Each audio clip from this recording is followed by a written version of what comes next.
¿Qué tal? Saludos, muy buenas noches. Bienvenidos a Vía V, martes 8 de octubre. Juan Ramón Vidal Romaní, muy buenas noches. Buenas noches. Bueno, director del Instituto de Geología Isidro Parga Pondal, lo hemos convocado esta noche para que nos aclare una información con la que llevamos conviviendo unos cuantos días y que tiene que ver con ese gran depósito de gas instalado en el Mediterráneo que está provocando una actividad sísmica inusual en toda esa franja costera, especialmente en la zona de Tarragona. Vamos a ver primero un vídeo en el que vamos a tratar de resumir de qué estamos hablando y de la preocupación, como decimos, que tienen miles de personas en esa zona que están sufriendo terremotos de una forma más o menos constante como consecuencia de la presencia de esa gran bolsa de gas. Vamos a verlo. El polémico proyecto del Castor fue aprobado en 2007. Es el mayor almacén subterráneo de gas natural en España. En los informes de apertura se consideró que la posibilidad de que la falla de Amposta, sobre la que se asienta, se abriera, era muy pequeña. En el entorno del proyecto Castor hay tres grandes fallas. La principal es la de Amposta, de unos 51 kilómetros. A los alrededores, otras dos de 18 y 35 kilómetros, y muchas más pequeñas, que no están cartografiadas por el Instituto Geológico y Minero de España. Casi 600 seísmos en apenas un mes, y una actividad que ha aumentado en el entorno de la planta de gas, especialmente desde el 13 de septiembre. La cafetera estaba movida, cascotes por detrás. Que uno se le mueven las camas, otros los armarios. Ya estás con los ojos abiertos y estás a ver qué ha pasado, ¿no? Dos terremotos de 4,1 y 4,2 en la escala de Richter, que fueron percibidos por las poblaciones de las provincias de Castellón y Tarragona, obligan al gobierno a paralizar la actividad del almacén el pasado 26 de septiembre. Han llegado a registrarse 45 seísmos en un solo día, la mayoría inapreciables para la población. El Ejecutivo asume a través de la propia empresa que la mayoría de los temblores se deben a la inyección de gas. Una relación directa entre la inyección de gas en el almacenamiento subterráneo y esos movimientos sísmicos. Aunque los de mayor intensidad los achaca a una falla distinta a la de Amposta que no determina. Y aunque prometen no volver a abrirla si no es segura, hasta que no estén esos informes que garanticen absolutamente la tranquilidad de todos los ciudadanos, va a quedar paralizada la actividad en la planta. Pero desde luego, si no hay esa plena seguridad, no se va a abrir. Se contradicen al afirmar que no contemplan cerrarla. Es una hipótesis que no estamos contemplando en estos momentos. Pero es que no la contemplamos esa hipótesis, no la estamos contemplando. Es que no la estamos contemplando. Según la empresa que lo explota, su cierre tendría que ser asumido íntegramente por el gobierno.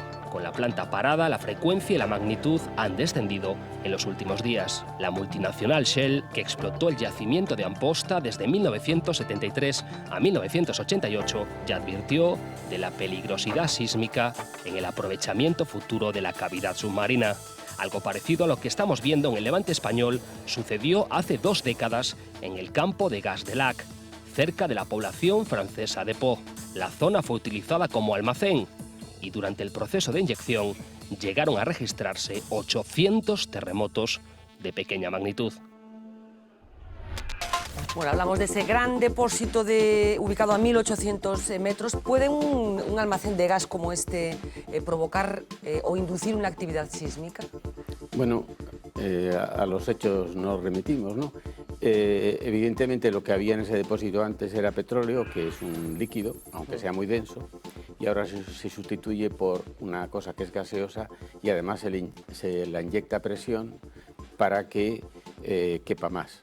Entonces eso es una cosa que lo que tiende es a expandirse y afecta a las paredes del terreno, a las zonas del terreno, que si están rotas como están rotas por esas fallas, entonces se producen los seísmos, ¿no? Supongo que eso lo que hace es modificar las dinámicas habituales de movimiento de esas fallas, supongo. ¿Cómo podría actuar? ¿Cómo actúa este depósito en esas fallas? Las hace moverse más rápidamente, lo que a lo mejor sucedería en un plazo muy largo de miles de años, lo acelera y lo produce en un momento concreto. Y hay que tener en cuenta que el depósito no está lleno, lo están llenando. quiere decir que se incrementará cada vez más esa actividad, es lo más probable. Estamos hablando de momento, efectivamente, de terremotos con un grado relativo, por lo menos no peligroso para la actividad humana, digamos, pero bueno, pronostica que en el caso de que esto se continúe llenando de gas, digamos, los terremotos irán subiendo en intensidad, es lo que usted pronostica que puede suceder, ¿no? Exactamente, bueno, lo que pronostican todos los geólogos. Hay que tener en cuenta que normalmente los geólogos disparan unos contra otros en estas cosas, pero ahora están todos disparando en la misma dirección y diciendo que eso es un disparate, ¿no? Entonces, lo que ocurrirá no es que se muevan, sino que a lo mejor se desencadena un movimiento mayor que es imposible de predecir porque no se ha estudiado. Y de ahí los temores que dicen algunos geólogos, por ejemplo, el catedrático Simón de la Universidad de Zaragoza, al que conozco y que es una persona muy competente, que dice que más o menos en un plazo mínimo de 50.000 años había posibilidades por la evolución de las placas, de que se llegaran a producir sismos de grado 7. Y esto puede acelerarse ahora precisamente por esta actividad de inyección de gas a alta presión. Acelerarse muchísimo por los años de los que estamos hablando. Hablaba de los geólogos, de que a veces unos dicen una cosa y otras dicen otra. Supongo que esta actividad industrial estará avalada por algún geólogo que dijo en su momento que no había ningún peligro. Supongo. Pues no lo sé. Sinceramente no lo sé. No soy corporativista, entonces tendría que decir que sería un ingeniero de minas, no un geólogo. Yo creo que todos los geólogos estamos de acuerdo en que es un sitio muy peligroso y no sabemos qué hace ahí ese depósito que quieren abrir, ¿no? ¿Cómo es el Mediterráneo desde el punto de vista de la actividad sísmica y geológica? Pues ya después de Homero, de la Ilíada y la Odisea, que parece como un mar tranquilo, que no tiene apenas carrera de marea, el Mediterráneo es una bomba de relojería.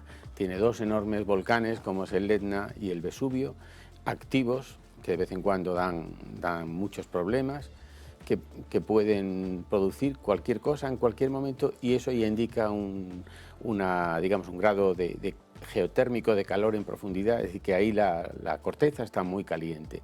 Y después prácticamente toda la costa que va desde aquí, desde Galicia, atravesando los Pirineos hasta más allá de Italia, eso es un borde de falla activo y que periódicamente se mueve, y si no, pues lo que pasó en el Áquila, que murieron muchas personas y quedaron hubo muchos muertos, también en Pirineos, es decir que desde el punto de vista geológico es algo que se está moviendo continuamente. A nosotros nos parece que es de vez en cuando. Claro, las ruinas de Pompeya nos parecen que son muy antiguas, pero geológicamente quiere decir que es una zona de mucho riesgo. Hablaba del Áquila, efectivamente un terremoto terrible con muchísimos muertos, pero hay uno más próximo a nosotros, que es el de Lorca, que supongo que está también afectado por las mismas fallas, supongo. El de Lorca sigue las mismas fallas y nosotros lo prolongamos hacia arriba, entonces nos iríamos a dar a esas fallas que hablan, no me acuerdo cómo le llama, la falla de Amposta, ¿no? Sí. Y todas las conjugadas que hay, ¿no? Es un tipo de fallas muy especial porque normalmente las fallas se mueven en la vertical. Ahí los movimientos son en la horizontal, son lo que se llaman fallas en dirección, en el caso de Lorca. Y, por ejemplo, la falla de San Andrés es conocida por todos. Pues sería una cosa parecida a esa, ¿no? Entonces, bueno, eso se mueve, eso no hay otra solución. Estamos hablando de depósito, en este caso de gas, bueno, para abastecer las necesidades energéticas que podemos tener en España, pero hay más actividades relacionadas con la energía que estamos llevando a cabo los seres humanos y que me gustaría comentar con usted. Estos días escribía en La Voz de Galicia a propósito de este asunto y se detenía, por ejemplo, en las inyecciones que se están haciendo en otros países de CO2, bueno, pues para sortear esas emisiones que desde hace unos años están controladas para tratar de minimizar el impacto del CO2 en la atmósfera. ¿Cómo es esto de las inyecciones de CO2? Bueno, yo en esto soy bastante crítico, ¿no? Pienso que el gran negocio en estos momentos en la universidad y en la industria es el cambio climático, ¿no? ¿Por qué? Porque justifica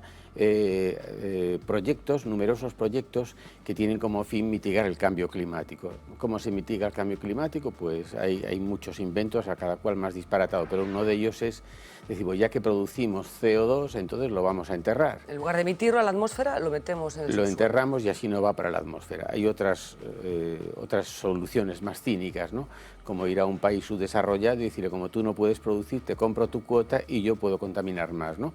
Pero digamos, digamos, la más civilizada, que es decir, enterrar el CO2 que se produce pues, por todos los sitios. Pues entonces, ¿cómo hacen? Lo embotellan y luego entierran las botellas en un sitio. Como eso es muy caro, entonces pues lo llevan como una especie de oleoductos o CO2 ductos al mar y lo entierran en sedimentos en el mar o en tierra. Y en tierra los Estados Unidos, que son un poco los que llevan la voz cantante en esto, han observado que empieza a producirse lo mismo que aquí, que en el pozo Castor, que empiezan a generarse tensiones y que se empieza a despertar sismicidad inducida y que hay que elegir muy bien los lugares porque no es una solución para hacer de cualquier manera, ¿no? Cuando a lo mejor para limitar el CO2, lo comentamos antes de empezar la entrevista, se podía recurrir a algo que parece que dice el sentido común, que es plantar árboles, ¿no? Exactamente. Plantar árboles y tener un hijo y escribir un libro. Exactamente, que es lo que manda, lo que el mandato dice que hay que hacer. Hablábamos de depósitos de gas, hablamos de inyecciones de CO2, pero también hay un concepto que se ha colado en nuestras vidas. En España yo creo que no se está practicando, pero en otros países sí, que es el famoso fracking. ¿Qué pasa con el fracking? Bueno, el fracking es como la última vuelta que se le da al tubo de pasta de dientes cuando nos hemos quedado, ¿no? Es decir, es ir a una mina de carbón, normalmente es en carbón, y que tiene gas, entonces inyectar agua a presión y provocar la salida de esos gases para afuera y luego pues depurarlos y luego para comercializarlos, ¿no? Para mí también es otro disparate. Por ejemplo, nadie sabe que en las explotaciones petrolíferas, en las que, por ejemplo, de Arabia, en cualquier sitio, el gas que hay acompañando al petróleo, normalmente lo que se hace es quemarlo. Y los pozos petrolíferos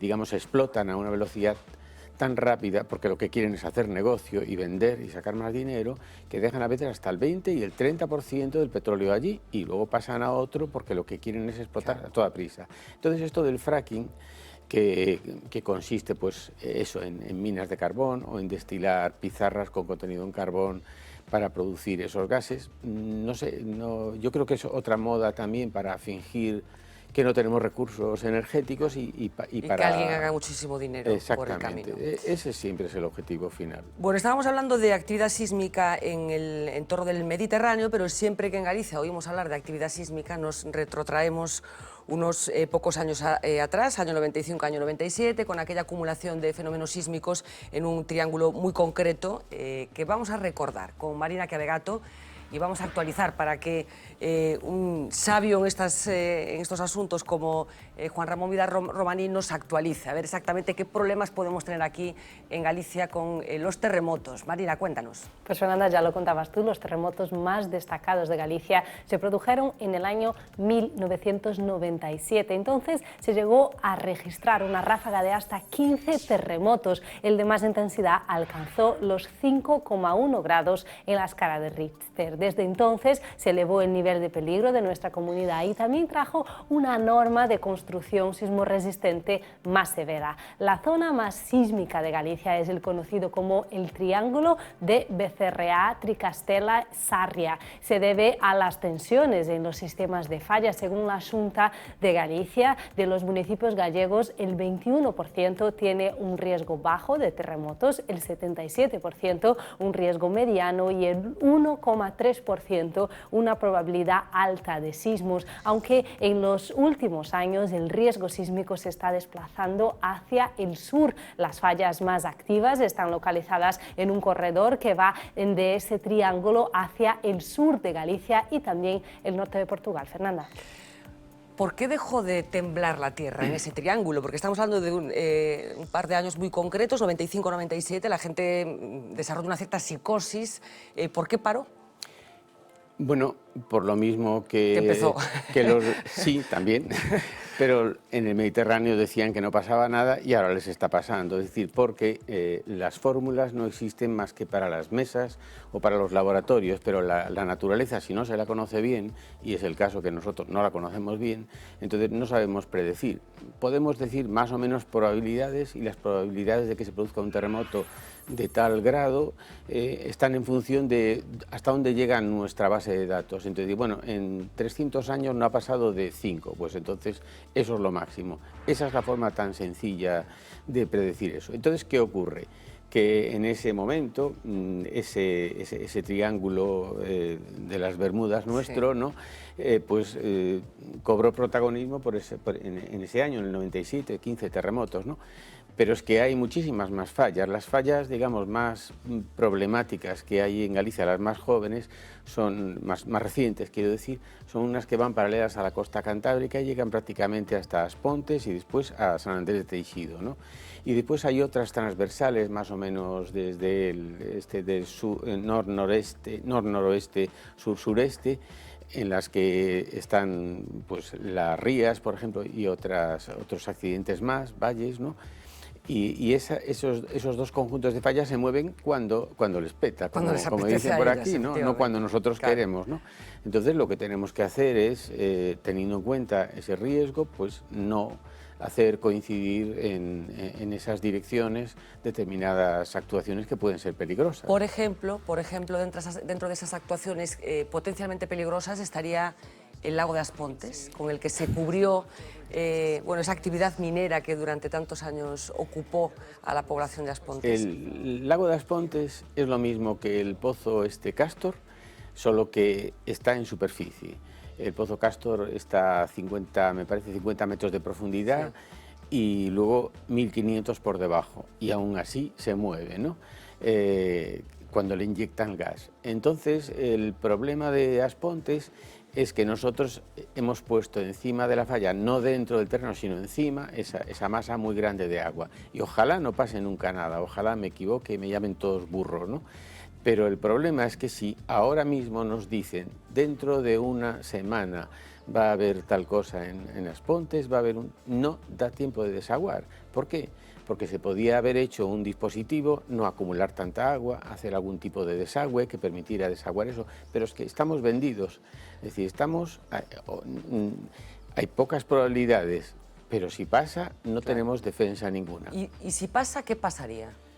Bueno, aun haciéndolo con un poco de sorna o así, broma, para que la gente se ría, bueno, si yo fuera surfista me pondría en la cabecera del parque de Eume, ¿no? A ver si pillaba la Big One y llegaba en una tabla hasta Puente de Eume, ¿no? Toda el agua del Eume se desplazaría a través de ese río hasta el mar, ¿no?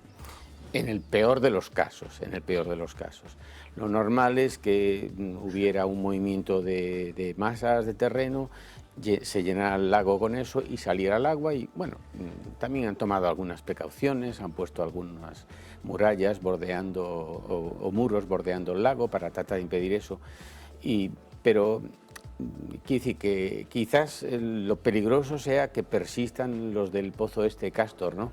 Lo de As Pontes, bueno, no tenía por qué haber sido así, se podía haber aprovechado. Pero usted se siente como, porque esta historia de As Pontes lleva tiempo advirtiéndola usted, sí. Se siente como estos científicos que a veces vemos en algunas películas que advierten que va a pasar algo y nadie los cree. No, yo lo único, tampoco es así, ¿no? Quiero decir, yo lo único que dije es que podían aprovechar con la cantidad de, por ejemplo, de escombros que generan las minas de pizarra en la zona del norte, ahí en Ortigueira, que podían haber aprovechado para rellenar eso y sustituir por una cosa menos móvil que el agua, ¿no? Que siempre es más peligroso. Con una laguna de 30 metros se puede, bueno, eliminar enemigos y hacer, surf o con motoras andar, ¿no? Pero una de 220 metros es que no entiendo para qué sentido tiene. Y sobre todo si hay un riesgo de que pase algo y si ese riesgo es que no se puede suprimir porque no hay plazo de tiempo para esa masa de agua que tardó años eliminarla, ¿no? Entonces, no sé. Hablábamos de la mina de As Pontes, una de las más emblemáticas, si se me permite la expresión, pero ¿qué tal hemos resuelto nuestra actividad minera aquí en Galicia? Seguro que me pinchan las ruedas. Yo creo que no muy bien, ¿no? No muy bien. Nosotros en estos momentos no solo tenemos toda nuestra red fluvial vendida a los catalanes, precisamente. Nosotros no tenemos ríos. Nosotros no tenemos montañas, tenemos molinos, creando más energía, no sé para quién, ¿no? Para otros, no para nosotros. Nosotros nos quedamos con lo peor y ahora apareció un bloque de 1,5 metros de oro en Coristanco y quieren excavarlo y hacer otra laguna. Somos los perdedores de siempre, no sé por qué, pero parece que nos ha tocado el papel de ser perdedores, ¿no? Y entonces estamos hipotecando totalmente nuestro... ¿Ni siquiera la pizarra en la zona de Valdeorras se explotó bien? La pizarra ahora se empieza a explotar bien, porque por una vez, después de una campaña que se hizo, empezó en el anterior gobierno y afortunadamente continúa con este, empieza a explotarse la pizarra de forma racional, es decir, con túneles, es decir, como debe de ser, para disminuir muchísimo la producción de escombrera, ¿no? El daño hecho anteriormente no, pero ahora al menos hay, yo creo que 2 o 3 canteras en túnel que mejoran el aprovechamiento de la explotación de la pizarra y minimizan la producción de residuos. Bueno, hablábamos de terremotos, algo que produce una fascinación especial en el ser humano, conecta con algo que tenemos dentro y nos provoca, como decía, mucha fascinación. ¿Cuál es el terremoto de mayor intensidad que está registrado históricamente aquí en Galicia? Históricamente hay uno de 7 en la zona de Ferrol, pero es una época antes de la historia. Es no recuerdo exactamente la fecha, si el año 800 y algo así. Ese es el más antiguo 7, más o menos. 7 escala Richter, hablamos. Bueno, claro, sí. Teniendo en cuenta que no había los métodos actuales y entonces es en base a los efectos que produjo, ¿no? Sí. Pero eso el profesor, no me acuerdo cómo se llama, de arquitectura, Valcárcel, me parece, o uno que trabaja, otro profesor que trabaja con él, yo vi ese dato como documentado. Ese es el más antiguo, ¿no? Hay efectos incluso también, por ejemplo, yo esto sí que lo he leído, del terremoto famoso de Lisboa, muchísimo más reciente, que sí que hay vestigios aquí en la arquitectura de quiebros que produjo en determinados edificios, ¿no? Y determinados bloques enormes que fueron movidos por el tsunami que se generó y que fueron sacados del mar y empujados a tierra. Son bloques que están en un sitio que no vienen a cuento y que al fin se supuso, se explicaron como bloques movidos por el tsunami de Lisboa que los echó hacia tierra, ¿no? Bueno, el señor Vidal Romaní tiene un trabajo precioso sobre el origen y la edad de las rías gallegas. Bueno, hace un tiempo, hace unas semanas, se publicaba en las páginas de La Voz de Galicia con un gráfico estupendo que publicaba nuestra compañera Óscar Ayerra y que parte del cual vamos a ir viendo en nuestras pantallas. ¿Cuántos años? ¿Cuándo se formaron las rías gallegas? Claro, hay como 4 tipos de rías, claro, ¿no? Las rías empezaron a formar hace 200 millones de años y después hay unas rías, formar quiere decir que los ríos que las excavaron empezaron a correr hace 200 millones de años, pero hay otras hace unos 35 millones de años y hay otras que aún no están formadas, que están, por ejemplo, el Miño, que todo el mundo piensa que es el río más importante de Galicia. El Miño es el río más moderno de Galicia, tiene solo 5 millones de años. ¿Por eso no tiene ría? Y no tiene ría precisamente por la tectónica, porque al mismo tiempo que se estaban formando las fallas que ahora están dando guerra en el Mediterráneo, aquí lo que ocurría es que las fallas hicieron levantar Galicia y crear todo el sistema de picos o de grandes, digamos, sistemas montañosos que hay.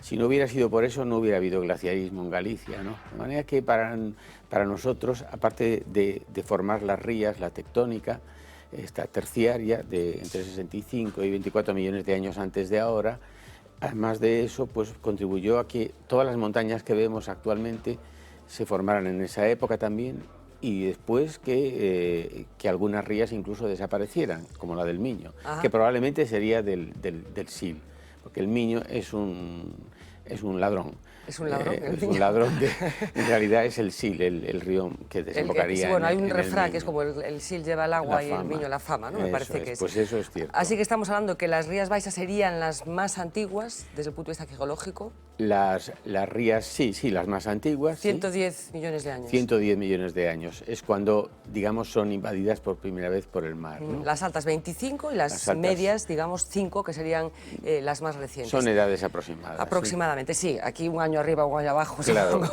que a nuestros espectadores no nos lo van a tener en cuenta.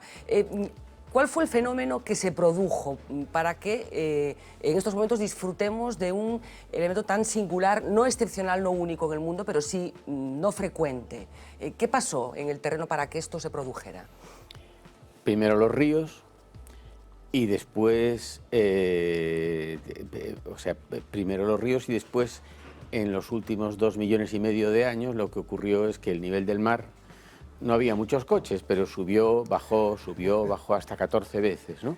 O sea, que se estaba produciendo un deshielo también. Cada vez que se producía esa subida, se producía un deshielo. Exactamente, es así. Entonces, la última vez, que empezó hace 15.000 años, se fundieron los hielos en el mundo y entonces empezó a subir el mar e invadió los cauces de los ríos. Por eso las rías actuales, menos la del Miño y la del Lima, que tampoco tiene ría, ¿sí? Que ahí la tectónica las elevó tanto que el mar no las puede invadir, ¿no? Tendría que subir 60 metros más. Entonces, en los otros casos sí hay rías, ¿no? O sea que la causa de las rías ha sido el deshielo, o sea, el cambio climático, o sea, el calentamiento global que empezó hace 15.000 años. Claro, decía con ironía, entonces no había coches, lógicamente no había coches. Quiero decir que estas dinámicas de cambios de temperatura y de subidas del nivel del agua del mar llevan sucediendo desde hace muchísimos años. ¿Le resta importancia a la responsabilidad del hombre en lo que está pasando ahora? Yo, claro, yo le resto importancia. Desde el punto de vista geológico, para mí estamos en lo que se dice un interglaciar, es decir, claro, hemos pasado de una época de máxima acumulación de hielos a una época de mínima acumulación de hielos. Entonces el nivel del mar subirá, hagamos lo que hagamos, pues otro medio metro más hasta final de siglo.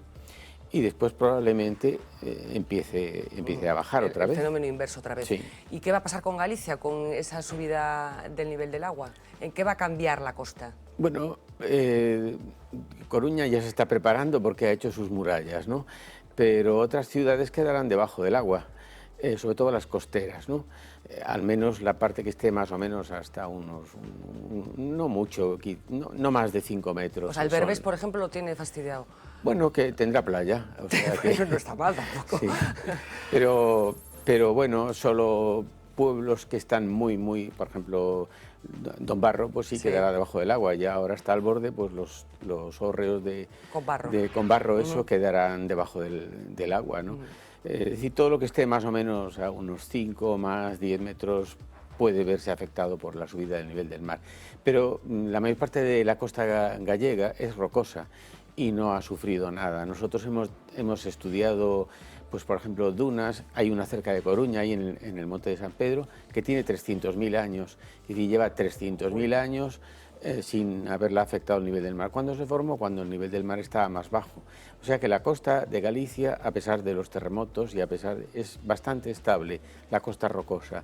Lo único que sufren, como se ve ahora, son las zonas de playa, o sufren las zonas de costa baja, pero no habría grandes cambios, e incluso el cambio climático y la subida del nivel del mar traería más lluvias para Galicia y un aumento de temperatura, o sea que hasta podía ser beneficioso. Sí, sí.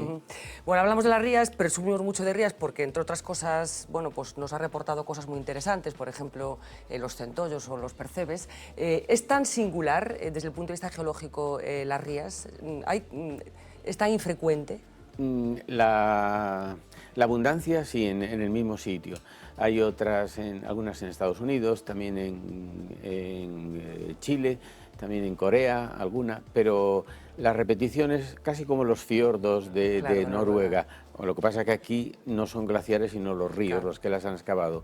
Pero sí, podemos decir que el conjunto de las rías es único en el mundo. ¿Y a sus colegas de fuera de aquí les llama la atención? ¿Les parecen sobre todo a los suecos y a los noruegos les encanta, ¿no? Ver las rías, una cosa tan parecida. Ya les gustaba a los suecos que llegaron a Catoira hace unos años, ¿no? Efectivamente. Sí, sí. Desde el punto de vista de su especialidad de la geología, ¿cuál es el elemento más interesante aquí en Galicia?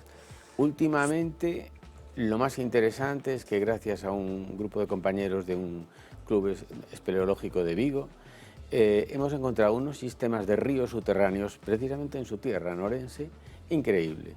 La cabecera del Labia es un río subterráneo, pero durante centenares de metros, a 20 metros de profundidad casi, ¿no? Eso para mí es lo más, digamos, lo último, lo más novedoso. ¿Y de esto no había constancia hasta hace poco? No, hasta que empezaron a trabajar estos compañeros míos del club, ¿no? Y no solo los hay en Orense, también hay algunos al sur de Vigo, ¿no? En Vigo, pero los de Orense debe ser de los sistemas de cuevas en rocas graníticas más grande del mundo que se conoce hasta el momento, ¿no? Bueno, pues qué interesante, sí. Lo desconocía absolutamente. Sí. Bueno, estamos acabando ya, pero no quería dejar de preguntarle por otro asunto que también ocupó muchísimas páginas de periódicos, porque también llama muchísimo la atención, y que es esa relación entre la NASA y Galicia. ¿En qué se parece Galicia a Marte? Bueno, ahora no se parecen mucho, ¿no? Porque en Galicia hay agua. Lo único que en Galicia, precisamente esas cuevas de las que le acabo de hablar, son, digamos, el tipo de rocas que nosotros podemos encontrar en Marte. Podemos encontrar también otro tipo de rocas, pero ese tipo de rocas magmáticas son típicas en Marte, ¿no? Y entonces nosotros lo que hemos estudiado siempre es un tipo de microorganismos que viven en esas cuevas aquí, y la posible aplicación a ver lo que pasaría en Marte. ¿Por qué? Porque ahora tenemos atmósfera, tenemos capa de ozono. En Marte no hay atmósfera y no hay capa de ozono. Entonces el único sitio donde pueden vivir las bacterias, que son los únicos organismos que puede haber en Marte, porque hay agua, por lo tanto puede haber esos, son en estas cuevas protegidas de la radiación ultravioleta, ¿no? Y por eso nosotros estudiamos, y por eso los americanos en principio estaban interesados en esto. No sé si fracasaron en su trabajo. Nosotros acabamos de demostrar que sí, efectivamente, existen unas colonias de microorganismos muy típicas, ¿no? Y es en este tipo de rocas. Claro, hay más granitos en el mundo y hay más cuevas en el mundo, pero nosotros somos los únicos que estamos aquí, y por eso lo sabemos y podemos, digamos, establecer este paralelismo. Bueno, pues ustedes hicieron su trabajo. Creo que la NASA desapareció un poco cuando se les esperaba. Yo creo que se les estropearon las muestras. Se les estropearon las muestras. Pues Juan Manuel Vidal Romaní, un auténtico placer. Yo no sé si todavía el subsuelo os va a deparar muchas sorpresas. Muchas sorpresas. No. Se esconde mucho, si esconde algún secreto todavía, o conocemos perfectamente el suelo que pisamos. Desde el punto de vista geológico. Sí, claro.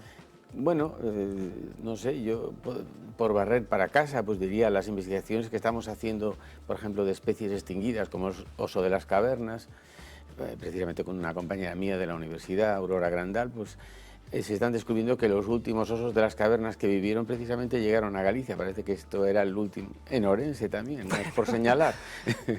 Entonces resulta que nos encontramos con que fauna que teóricamente no existía, aquí encontramos, digamos... Están demostrando que sí, que llegó hasta aquí. Y que son los últimos, antes de extinguirse en toda Europa, que se encuentran aquí, ¿no? Esperemos que no nos pase lo mismo a nosotros, los gallegos. Nos pasará. ¿No? Nos pasará.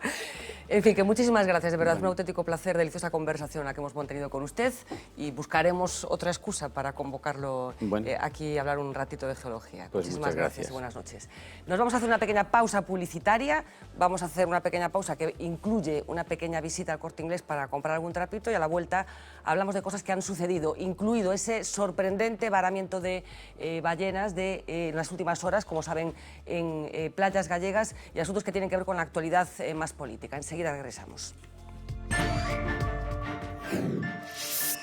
Si la temperatura marcada baja aproximadamente 30 grados Celsius, ¿cuál sería la oración? Y seleccione sí, si la oración tiene sentido, o no, si no lo tiene.